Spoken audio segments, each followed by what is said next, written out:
हजरात मोहतरम, एक ऐसे खतीब तक पहुंचने की जसारत हिम्मत जुर्रत कर रहा हूं जो जुल्मत कदा दिल में खौफे खुदा इश्क़ मुस्तफ़ा के चिराग रोशन कर देते हैं, जो मुर्दा जिस्म के अंदर ईमान और यकीन की रूह फूंक देते हैं। अगर आयात कुरान की तफसीर की तरफ मुतवज्जा हो तो हक़ाइक़ व मारिफ के जवाहिर लुटाते हैं। अगर हदीस नबी की शरह वज़ाइफ की तरफ माइल हो तो मसाइल इल्म व इरफा हल होते हुए नजर आते हैं। किसी ने खूब कहा है कि मजा बरसात का चाहो तो इन आंखों में आ बैठो। अरे मजा बरसात का चाहो, मजा बरसात का चाहो तो इन आंखों में आ बैठो। सियाही है, सफेदी है, शफक है, अब्रे बारा है। मैं बड़े खुलूस के साथ, बड़े अदब के साथ खतीब दीशान जी सलाहियत हर दिल अजीज करोड़ों के मजमा में संजीदगी बख्शने वाला अदीब, ऐवान बातिन में जलजला बर्पा करने वाला अमीर, शहनशाह फिक्रो तदब्बुर, फलके खिताबत के नैयर ताबा हजरत अल्लामा मौलाना मुफ्ती सईदुर रहमान साहब कासमी, इमारत शरिया फुलवारी शरीफ पटना। मैं निहायत ही अदब व एहतराम के साथ हजरत से गुजारिश कर रहा हूँ कि हजरत तशरीफ लाए और अपनी ईमानी इरफानी हक्कानी तकरीर से खाविदा कौम को बेदार करे। इस शेर के साथ हजरत का इस्तकबाल है कि ये अलग बात के खामोश खड़े रहते हैं। माशाअल्लाह, ये अलग बात के खामोश खड़े रहते हैं, फिर भी जो लोग बड़े हैं वो बड़े रहते हैं। ये अलग बात के खामोश खड़े रहते हैं, फिर भी जो लोग बड़े हैं वो बड़े रहते हैं। ऐसे असलाब से मिलता है हमारा शजरा जिनके ठोकरों में कई ताज पड़े रहते हैं। बिस्मिल्लाहिर्रहमानिर्रहीम, अल्हम्दुलिल्लाहि रब्बिल आलमीन, वस्सलातु वस्सलामु अला सय्यिदिल मुरसलीन व अला आलिहि व सहबिहि अजमाइन, अम्मा बाद।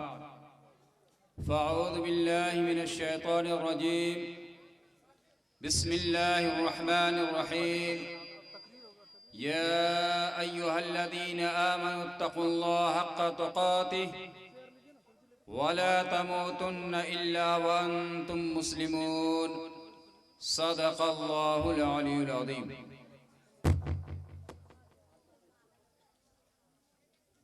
गिरामी क़द्र हज़रत मौलाना क़ाज़ी यूसुफ साहब क़ासमी, नायब क़ाज़ी शरीयत दारुल क़ज़ा इमारत शरिया ज़िला सहरसा, हज़रत मौलाना मुफ्ती अब्दुल गनी साहब, हज़रत मौलाना साजिद साहब शांति संदेश पटना,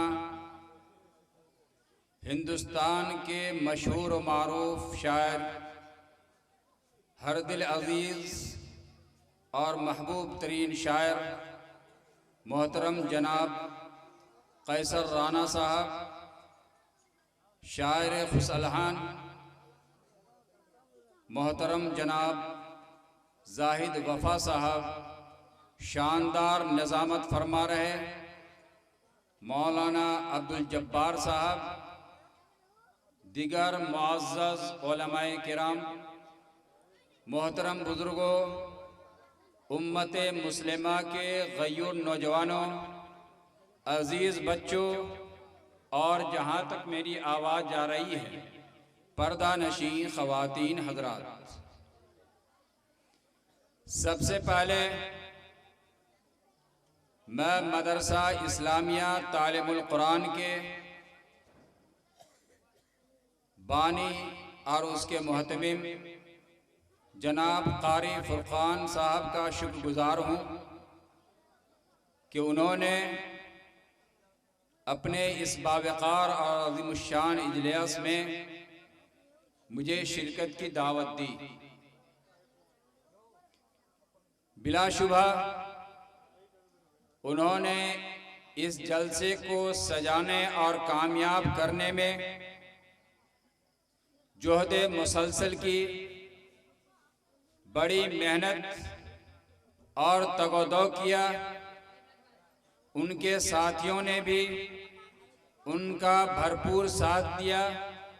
खुसूसन इस बस्ती वाले और अतराफ व अकनाफ के मुसलमानों ने उनका भरपूर ताउन किया।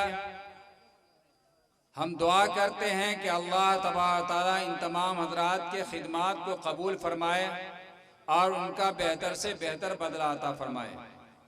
मेरे मोहतरम बुजुर्गों और दोस्तों, मुझे आप हज़रात के दरमियान कोई लंबी चौड़ी बातें नहीं करनी है। बहुत ही मुख्तसर वक्त में दो चंद पैगामात देकर आप हज़रात से जुदा हो जाऊंगा। क़ब्ल इसके कि मैं उन पैगामात को शुरू करूं, मैं एक रिवायत आप हज़रात को सुनाना चाहता हूं। चूँकि आप हज़रात एक दीनी मजलिस में इकट्ठा और जमा हुए हैं, जब आप हज़रात एक दीनी मजलिस में इकट्ठा और जमा हुए हैं तो इस मजलिस में जो अल्लाह तबारक ताला का कलाम सुनाया जाएगा, अल्लाह के रसूल सल्लल्लाहु अलैहि वसल्लम की बातें बताई जाएंगी, तो उनको कैसे जज्बे और किस ईमान के साथ उन बातों को सुनना है, उस सिलसिले में आकर आप एक रवायत सुनाएं। हुजूर सल्लल्लाहु अलैहि वसल्लम की बांदी थी हजरत मारिया क़िब्तिया रज़ियल्लाहु तआला अन्हा। अल्लाह तबारक ताला ने हजरत मारिया क़िब्तिया रज़ियल्लाहु तआला अन्हा को एक लड़का अता फरमाया। बचपन ही में उसका इंतकाल हो गया।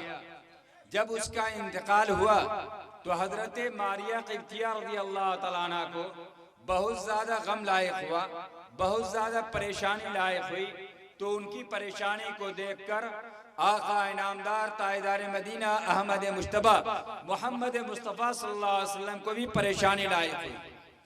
एक दिन हज़रत जिब्राइल अलैहिस्सलाम हुजूर सल्लल्लाहु अलैहि वसल्लम की खिदमत में हाजिर हुए और अर्ज किया, या रसूल अल्लाह, अल्लाह तबारक तआला ने मुझे आपके पास भेजा है और ये पैगाम सुनाने के लिए कि आप मारिया क़िब्तिया को ये खुशखबरी सुना दीजिए, ये बशारत सुना दीजिए कि उनका बेटा जन्नत के बागों में खेल रहा है। और सुनिए, अगर मारिया क़िब्तिया को यकीन न हो तो अपनी दोनों आंखों को आसमान जानिब उठाए और अपनी दोनों आंखों से देख ले कि वाकई उनका नूरे नजर, उनका बेटा जन्नत के बाग में खेल रहा है या नहीं। हुजूर सल्लल्लाहु अलैहि वसल्लम जाते हैं मारिया क़िब्तिया के पास और कहते हैं, ऐ मारिया क़िब्तिया, हज़रत जिब्राइल अलैहिस्सलाम अल्लाह का पैगाम लेकर मेरे पास आए और उन्होंने ये कहा कि तुम्हारा बेटा जन्नत के बागों में खेल रहा है। और सुनो, अगर तुझे यकीन ना हो तो अपनी दोनों आंखों को आसमान जानिब उठाओ और अपनी दोनों आंखों से देख लो कि वाकई तुम्हारा बेटा जन्नत के बाग में खेल रहा है या नहीं। अगर हम और आप होते, अगर हम जैसा कमजोर ईमान वाला होता तो फौरन हम और आप ये कहते कि या रसूल अल्लाह, आप फरमा रहे हैं, आपकी बात पे हमें यकीन तो है ही, लेकिन जरा अपनी आंख से देख लें कि मेरा बेटा, मेरा नूरे नजर जन्नत के किस मकाम पे खेल रहा है, ताकि मेरी आंख को ठंडक पहुंचे। हम और आप ऐसा करते या नहीं? लेकिन कुर्बान जाइए उस सहाबिया पे, उन्होंने क्या जवाब दिया? उन्होंने ये जवाब दिया, या रसूल अल्लाह, आपने कहा अल्लाह एक है, मैंने अल्लाह को देखा नहीं, मैंने मान लिया। आपने कहा जन्नत है, मैंने जन्नत को देखा नहीं, मैंने मान लिया। आपने कहा जहन्नम है, मैंने जहन्नम को देखा नहीं, मैंने मान लिया। जब आज आप ये कह रहे हैं मेरा बेटा जन्नत के बागों में खेल रहा है, तो मुझे अपनी आंखों से देखने की जरूरत नहीं। मेरी आंख तो खता कर सकती है, मेरी आंख तो गलत देख सकती है, लेकिन आपका फरमाया हुआ कलाम, आपकी फरमाई बात कतन गलत नहीं हो सकती। अल्लाह अकबर। ये था सहाबिया का ईमान। क्या अपनी आंख पर एतमाद नहीं, अपनी आंख पर भरोसा नहीं? अगर एतमाद है, अगर भरोसा है, तो अल्लाह और अल्लाह के रसूल सल्लल्लाहु अलैहि वसल्लम के फरमान पे एतमाद और भरोसा। ऐ लोगों, जरा गौर कीजिए कि अगर हम और आपका ईमान भी इसी दर्जे मजबूत हो जाए कि हमें कुरान पे मुकम्मल एतमाद हो जाए, यकीन तो है ही, लेकिन कुरान पे हम और आप मुकम्मल अमल करने वाले बन जाएं, अल्लाह के रसूल सल्लल्लाहु अलैहि वसल्लम के फरमान के मुताबिक जिंदगी गुजारने वाले बन जाएं, तो खुदाए पाक की कसम दुनिया में कल से इनकलाब नहीं बल्कि अभी से इनकलाब बर्पा हो जाए। लेकिन जरा हम और आप गौर करें, अपने ईमान का जायजा लें कि अल्लाह कुरान करीम में फरमा रहा है, या अय्युहल्लज़ीना आमनुत्तक़ुल्लाह हक़्क़ तुक़ातिह, क्या ईमान वालो अल्लाह से डरो जैसा कि उससे डरने का हक है। मतलब ये है कि आप मस्जिद में रहें तो भी अल्लाह से डरने वाले बने, रमजान का मुबारक महीना आए तो भी अल्लाह से डरने वाले बने, आप हज के सफर में जा रहे हो, खाने काबा में हो तो वहां भी अल्लाह से डरने वाले बने। इसी तरीके से अगर आप काश्तकारी कर रहे हो, आप अपने गांव और देहातों में हो, आप अगर खेत और खलियानों में हो, आप तिजारत कर रहे हो,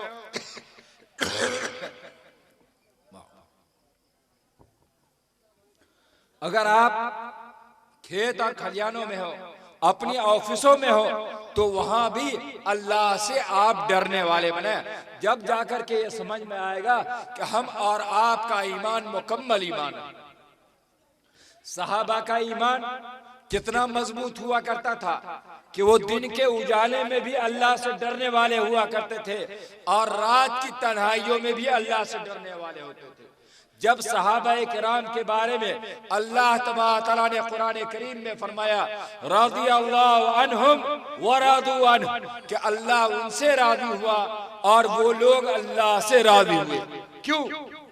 इसलिए कि वो सिर्फ मस्जिद में अल्लाह से नहीं डरते थे, मस्जिद में होते थे तो भी अल्लाह से डरते थे, काश्तकारी करते थे तो भी अल्लाह से डरते थे, तिजारत करते थे, बिजनेस करते थे, वहां भी शरीयत का पास लिहाज करते रखते थे और अल्लाह से वहां भी डरते थे, ऑफिस में होते थे वहां भी अल्लाह से डरते थे, हर हालत में वो अल्लाह से डरने वाले थे।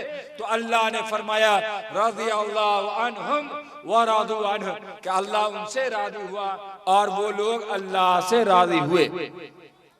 आपको मैं एक रवायत सुनाऊं कि खलीफा दो हजरत उमर फारूक रज़ियल्लाहु तआला अन्हु का जमाना है, वो अमीरुल मोमिनीन है, वो बादशाह है। कैसे बादशाह कि वो रातों को मदीने की गलियों में गश्त लगाया करते थे और रियाया के हालात मालूम क्या करते थे कि कौन किस हालत में जिंदगी गुजार रहा है।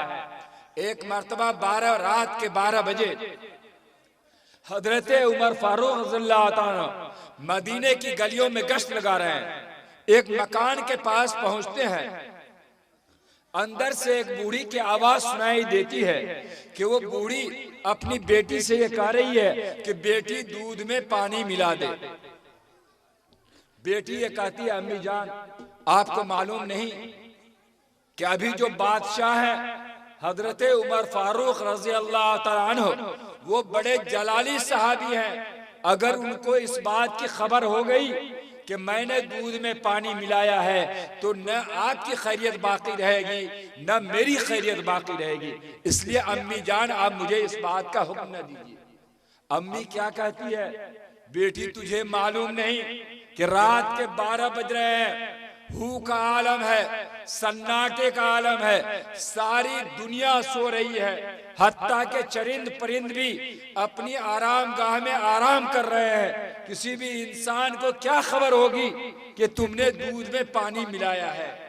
अगर हम और आप होते, हम जैसा कमजोर ईमान वाला होता तो फौरन ये कहते, अम्मी जान आप बात बिल्कुल सही कह रही है, चलो दूध में पानी मिला देते हैं कि रात के 12 बज रहे हैं, कौन सा इंसान हमको देख लेगा जो जाकर खबर कर दे अमीरुल मोमिनीन को और मेरी गिरफ्त हो जाए। हमारा आप ऐसा करते या नहीं?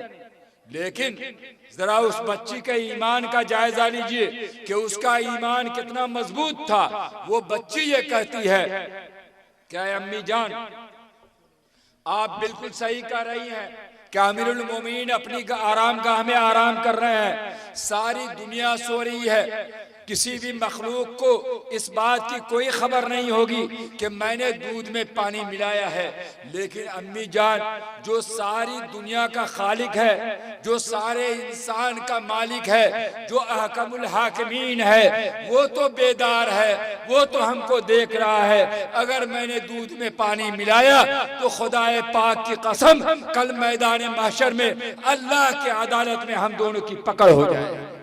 ऐ लोगों, जरा गौर कीजिए, जरा सोचिए तो सही कि अगर हम और आपका ईमान इसी दर्जे मजबूत हो जाए कि रात के दिन के उजाले में भी हम अल्लाह से डरने वाले बने और रातों के सन्नाटे में भी अल्लाह से डरने वाले बने, तो बताइए कि दुनिया में इनकलाब आएगा या नहीं। आज हम ये कहते हैं कि अल्लाह की नुसरत मुसलमानों के साथ नहीं है, अल्लाह की मदद मुसलमानों के साथ नहीं है। ऐ लोगों, मदद इसलिए नहीं है कि हमने कुरान पे चलना छोड़ दिया है, हमने सहाबा के उसवे को और रसूलुल्लाह सल्लल्लाहु अलैहि वसल्लम की जिंदगी को अपनी जिंदगी में उतारना खत्म कर दिया है। सहाबा की सीरत से हम दूर हो गए, नबी करीम सल्लल्लाहु अलैहि वसल्लम की सुन्नत से दूर हो गए। आज इसलिए हम और आप ज़लील ख़ार हो रहे हैं। ऐ लोगों, अल्लाह के रसूल सल्लल्लाहु अलैहि वसल्लम ने इस दुनिया में इन पूरी इंसानियत को किस चीज का पैगाम दिया है? अखलाक का पैगाम दिया है, मोहब्बत का पैगाम दिया है, उनसियत का पैगाम दिया है। जरा हम और आप गौर कीजिए कि क्या हम अपने भाई के साथ मोहब्बत का बर्ताव करते हैं? दूसरे लोगों के साथ तो छोड़िए, पड़ोसी के साथ तो छोड़िए, दूसरे बिरादरान वतन के साथ तो छोड़िए, जो हमारा खूनी भाई है, बाप शरीक भाई है, क्या हम उसके साथ भी अखलाक का मामला करते हैं, मोहब्बत से पेश आते हैं? आए तो हमारा हाल इतना बुरा हो गया है कि रात दिन हम इस फिक्र में रहते हैं कि कैसे हम अपने भाई को नुकसान पहुंचाएं, उसके दिल को कैसे तोड़ा जाए और उसके माल को कैसे नुकसान पहुंचाया जाए। रात दिन हमारा अपने भाई को भाई के दिल को तोड़ने में लगे। फिर कहां से हमारा ईमान मजबूत होगा? कहां से अल्लाह की मदद आएगी? ऐ लोगों, खूब गौर से सुन लीजिए, अल्लाह के रसूल सल्लल्लाहु अलैहि वसल्लम ने फरमाया कि जिस मोमिन के दिल में राई के दाने के बराबर भी कीना होगा, ऐसा शख्स जन्नत के अंदर दाखिल नहीं हो सकता। राई के दाने के बराबर बिल्कुल मामूली दर्जे में भी कीना होगा, गुरूर होगा, घमंड होगा, ऐसा शख्स जन्नत के अंदर दाखिल नहीं हो सकता।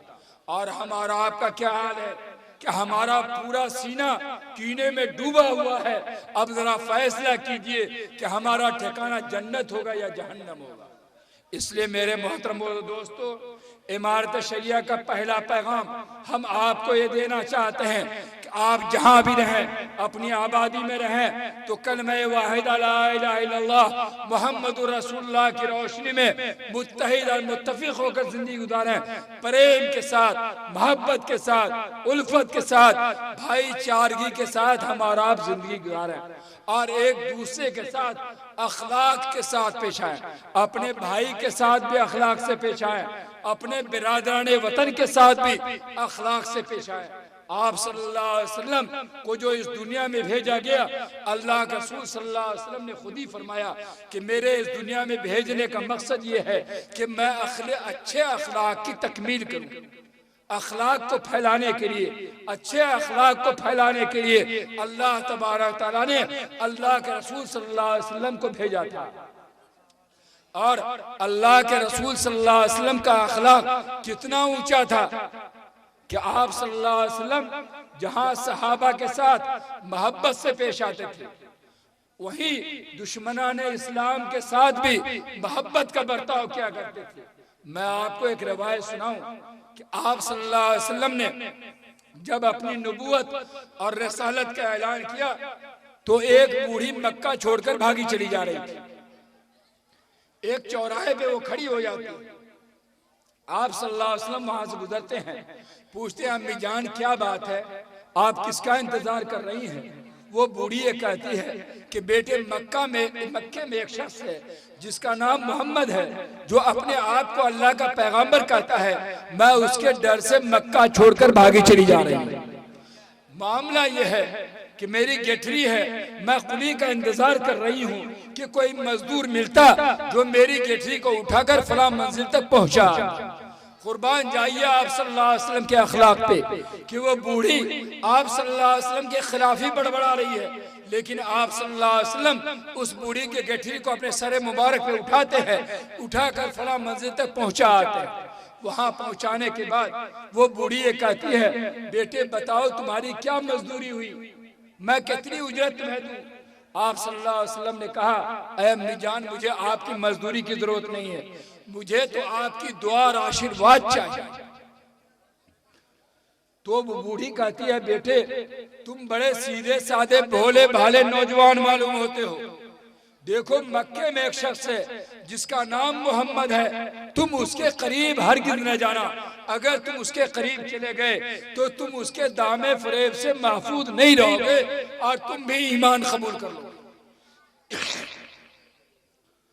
हमारा आप होते तो फौरन तलवार नियाम से बाहर निकालते और उस बूढ़ी की गर्दन उड़ा देते कि जिस बूढ़ी के साथ हम इस दर्जे अखलाक से पेश आ रहे हैं वही बूढ़ी मेरे ही खिलाफ बड़बड़ा रही, करते या नहीं।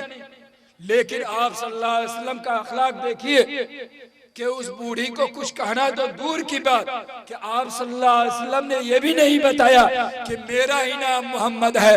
अल्लाह अकबर। आप सल्लल्लाहु अलैहि वसल्लम ने यह सोचा कि अगर मैंने ये बता दिया कि मेरा ही नाम मोहम्मद है तो इस बूढ़ी का दिल टूट जाएगा। अल्लाह अकबर।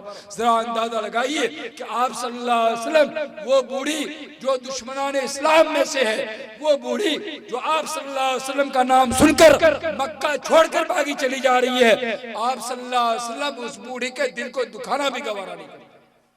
आप सल्लल्लाहु अलैहि वसल्लम वहां से रुखसत होते हैं, वो बूढ़ी आवाज देती है, बेटे इधर सुनो, बेटे इधर सुनो।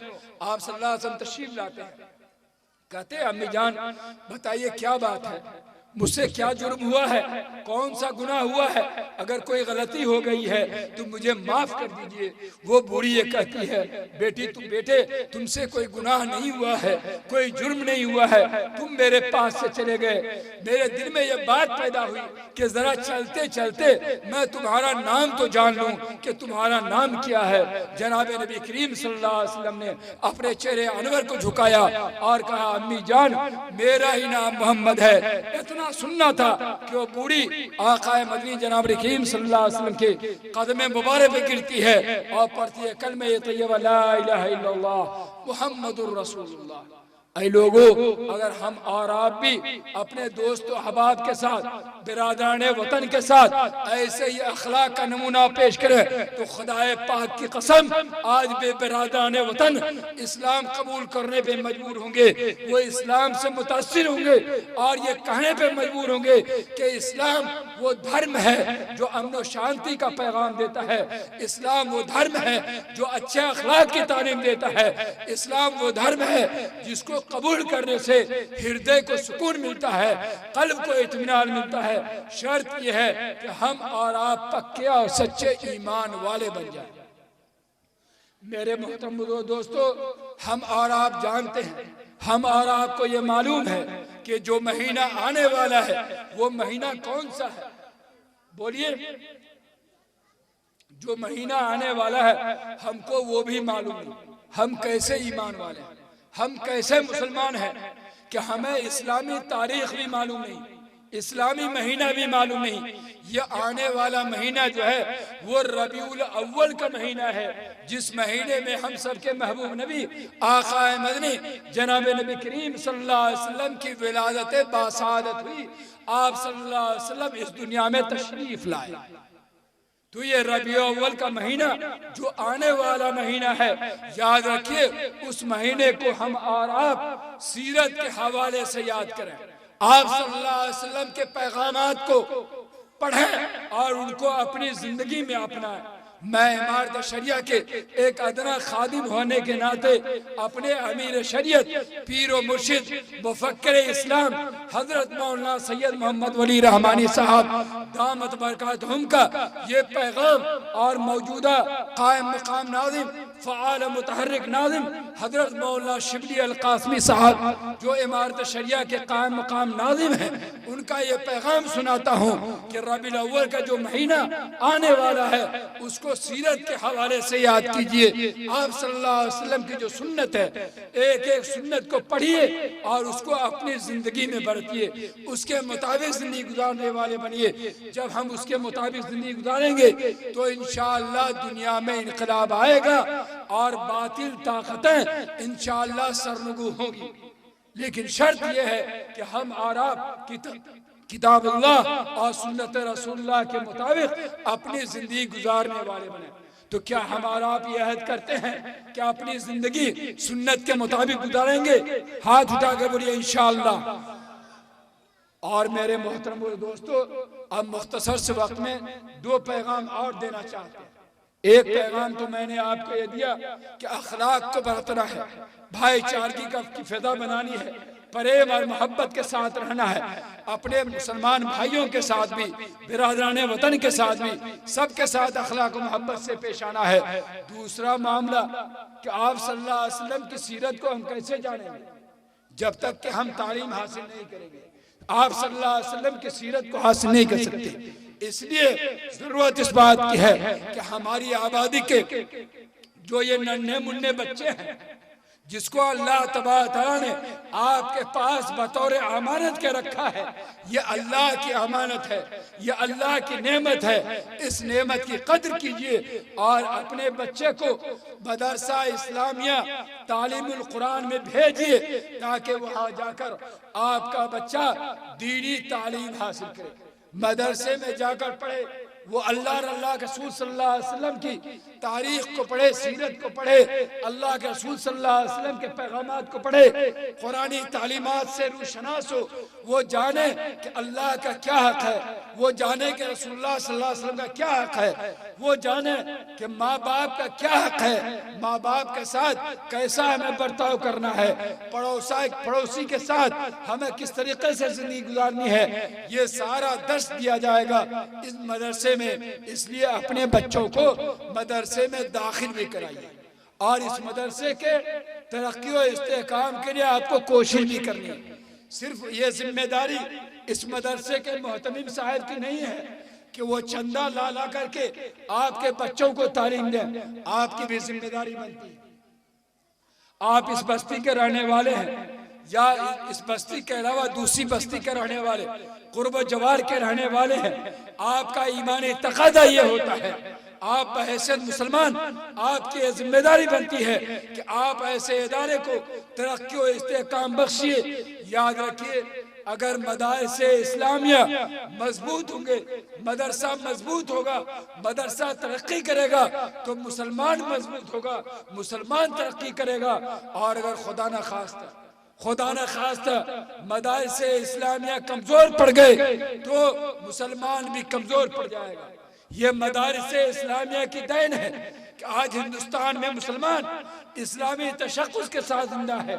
हमारे सर पे टोपी है, हमारे चेहरे पे दाढ़ी है, ये देन है इन बोरिया नशी उलमाए इकराम की कि इन्होंने आपके बच्चों को दीनी तालीम दी, आपको दीन की बात बताई, आपको कुरान की बात बताई कि आप अल्लाह और अल्लाह के रसूल सल्लल्लाहु अलैहि वसल्लम की तालीमात से वाकिफ हुए, आप शरीयत के मुताबिक जिंदगी गुजार रहे हैं, आप नमाज पढ़ने वाले बन रहे हैं। ये देन है इन उलमाए इकराम की।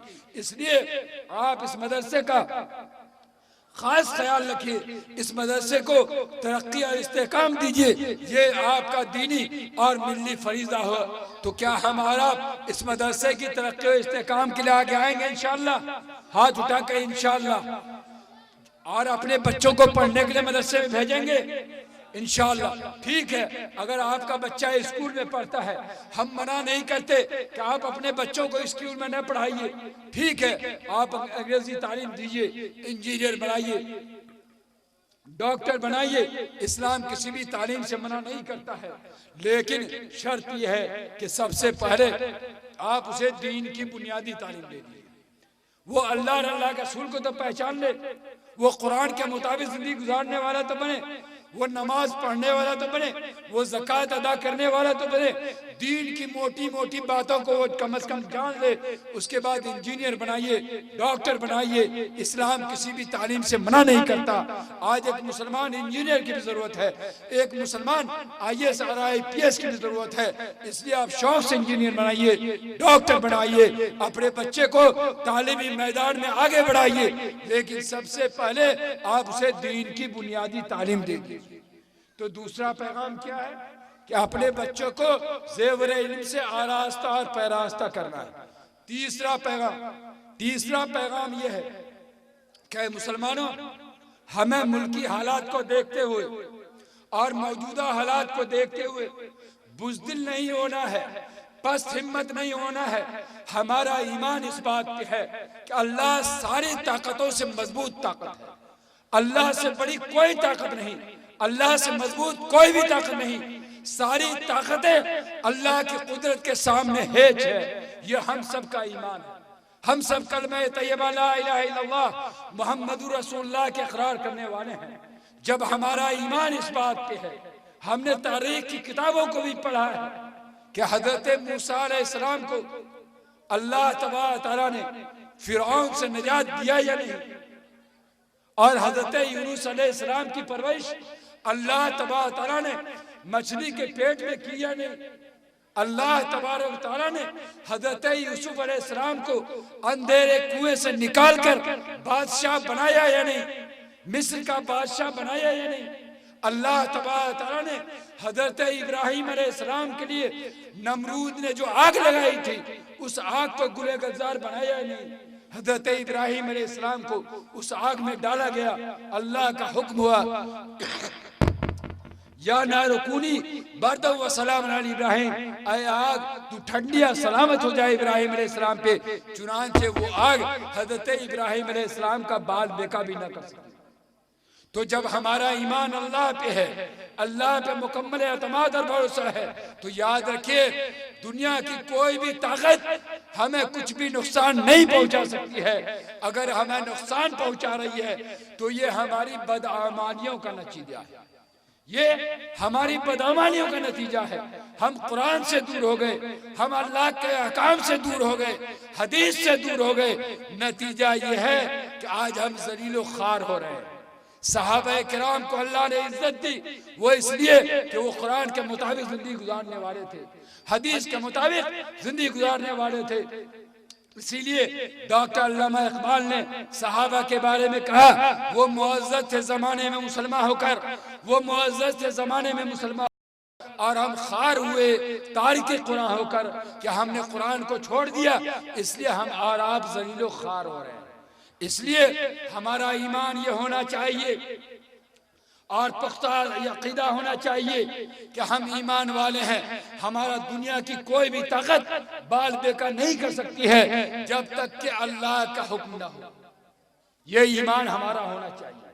इसलिए हमें किसी भी ताकत से घबराना नहीं है, डरना नहीं है, लेकिन इसी के साथ साथ हम आपसे कहना चाहते हैं कि हमें पस्त हिम्मत नहीं होना है, बुज़दिल नहीं होना है। लेकिन अगर कोई कानून आने वाला होता है तो उस कानून की हिफाजत के लिए भी हम सबको तैयारी कर लेनी चाहिए। एक अक्लमंद इंसान की यह पहचान है कि आने वाले खतरात को भांपते हुए उसकी तैयारी कर लेनी चाहिए, ताकि आने वाले खतरात में हम और आप गिरफ्तार न हो सके। अभी आपको मालूम है कि वोटर वेरिफिकेशन का काम शुरू हुआ है, जारी है। वोटर की तस्दीक का काम ये चल रहा है, और ये कब तक चलेगा? 18 नवंबर तक ये काम चलेगा। इसलिए तमाम मुसलमानों की ये जिम्मेदारी बनती है कि उसमें पूरी बेदार मगजी का सबूत दे, और जो लोग जिनका नाम वोटर आई कार्ड में है वो और उसमें नाम गलत आ गया है तो वो अपने नाम की तस्दीक कराएं, और जिनका नाम वोटर आई कार्ड में है और सही है, फिर ये न समझें कि जब मेरा नाम सही है ही तो हमें कुछ करने की जरूरत नहीं। उनको भी अपने नाम की एंट्री दोबारा ऑनलाइन करनी है। ऑनलाइन कीजिए या BLO के पास जो फार्म है उस फार्म को भर करके उनके पास जाकर के जमा कर दीजिए। ये बहैसियत मुसलमान हमारी मौजूदा वक्त में ये ज्यादा जिम्मेदारी बढ़ जाती है।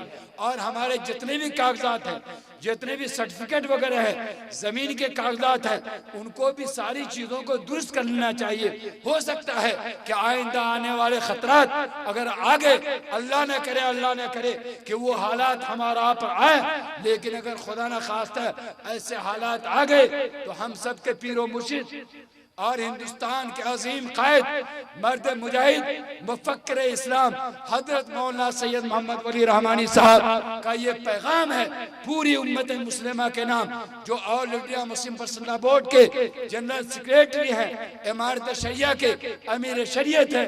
उनका पैगाम ये है कि मुसलमान वोटर वेरिफिकेशन में पूरी दिलचस्पी लें और हर एक अपने नाम की तस्दीक भी कराएं, अपने नाम की एंट्री भी कराएं। जिन बच्चों का नाम, जिनकी उम्र 18 साल हो चुकी है, अगर उनका नाम शामिल नहीं है तो उनके नाम का भी इंदराज वहां जाकर के कराएं।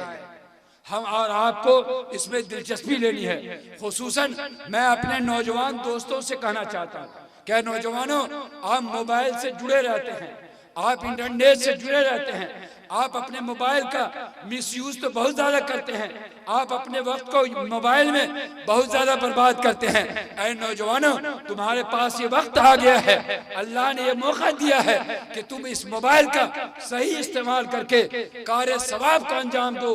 और जब ये ऑनलाइन तो हर नौजवान अपने मोबाइल पे कर सकता है, इसलिए वो नौजवान जो जानता है, नहीं जानता है तो जानने वालों से सीख ले कि वोटर वेरिफिकेशन का काम ऑनलाइन कैसे किया जाता है, सब सीख ले। सारे नौजवान सीखे और अपनी आबादी में घूम घूम करके, अपनी बस्ती में जा करके एक एक आदमी के नामों की तस्दीक भी करे, उनका इंदराज भी करे, ताकि किसी का नाम छूटने न पाए। इस बात की भी नौजवानों को कोशिश करनी है। और नौजवानों से आखिरी पैगाम हम ये देना चाहते हैं कि नौजवानों, अपनी जवानी की कदर करो। ऐ नौजवानों, अपनी जवानी की कदर करो। अल्लाह ने ये मोबाइल दिया है, यकीनन आप इसका जायज इस्तेमाल कीजिए। अगर नाजायज माल में आप इसका इस्तेमाल करते हैं तो अल्लाह के यहाँ इसकी पकड़ होगी, अल्लाह के यहाँ इसकी पूछ होगी और अल्लाह के अजाब से आप महफूज और मामून नहीं रह सकते। आज हमारा नौजवान इस मोबाइल का सही इस्तेमाल कम करता है और गलत इस्तेमाल ज्यादा क्या करता है। फोश वीडियो, फोश गाने और न जाने कैसी कैसी तस्वीरें इस मोबाइल पे हमारा नौजवान देखता रहता है। मुझे याद आता है कि आज से 25 साल पहले इमारत शरिया के साबिक चीफ काजी हजरत मौलाना काजी मुजाहिद कासमी अलैहिर्रहमा वो अपनी तकरीर के दौरान फरमाया करते थे कि एक जमाना वो आएगा कि बुराइयां हमारे घरों तक पहुंच जाएंगी। उस वक्त ये बात नहीं समझ में आ रही थी कि बुराई हमारे घरों तक कैसे दाखिल हो जाएगी, लेकिन आज जब ये मोबाइल का दौर आया, इंटरनेट का दौर आया, स्मार्ट मोबाइल का दौर आया, तो आज कहने दीजिए कि बुराइयां हमारे घरों में नहीं बल्कि बुराइयां हमारे बिस्तरों तक पहुंच गई है। आज हमारा नौजवान बेटा, नौजवान बच्ची अपने बिस्तर पे चादर ओढ़ करके और उसके और तन्हाई में न जाने कैसे कैसे गलत वीडियो को देखा करता है। इसलिए ऐ मुसलमानों, अगर आपने अपने नौजवान बेटे को, नौजवान बेटियों को मोबाइल दिया है तो आपकी जिम्मेदारी बनती है कि आप उन्हें हिदायत करें कि उन मोबाइल का वो सही इस्तेमाल करें, मिसयूज से वो बचे। अगर वो मिसयूज करेंगे, गलत इस्तेमाल करेंगे तो अल्लाह की पकड़ होगी। इसलिए ऐ नौजवानों, आप अपने मोबाइल का सही इस्तेमाल कीजिए, गलत इस्तेमाल से बचिए। आज इस मोबाइल के मिसयूज करने की बिना पर आज क्या हो रहा है, आज हमारी नौजवान बच्चियां गैरों का हाथ थामने पर मजबूर हो रही है, गैरों के साथ भाग कर जा रही है, इर्तिदाद की राह इख्तियार कर रही है, मुर्तद हो रही है। हमने मोबाइल तो दे दिया लेकिन वाच नहीं किया, तंबीह नहीं की कि मोबाइल का सही इस्तेमाल करना चाहिए। हमारी बेटी घंटों घंटों घर के कोने में जाकर किसी से बात करती हुई रहती है, कभी हमने उसे डांटा नहीं, कभी हमने उससे मना नहीं किया। हमारी बेटी, हमारा नौजवान बेटा छत पे जाकर घंटों घंटा किसी गैर महरम से बात करता हुआ रहता है, हमने उसे मना नहीं किया। तो नतीजा क्या हो रहा है, हमारी नौजवान बच्चियां गैरों के साथ फरार हो रही हैं, इर्तिदाद की राह इख्तियार कर रही हैं। इसलिए मेरे मोहतरम दोस्तों, अल्लाह ने यकीनन अल्लाह ने ये वसाइल दिए हैं, आप इसका इस्तेमाल कीजिए, करना चाहिए, लेकिन जो जायज़ इस्तेमाल है जायज़ इस्तेमाल ही कीजिए, नाजायज़ इस्तेमाल से अपने आप को बचाइए। दुआ फरमाए अल्लाह तबारक तआला हम तमाम लोगों को जो ये चंद पैगामात दिए गए हैं उन पर अमल करने की तौफीक मरामत फरमाए। रब्बना तक़ब्बल मिन्ना इन्नका अंतस समीउल अलीम।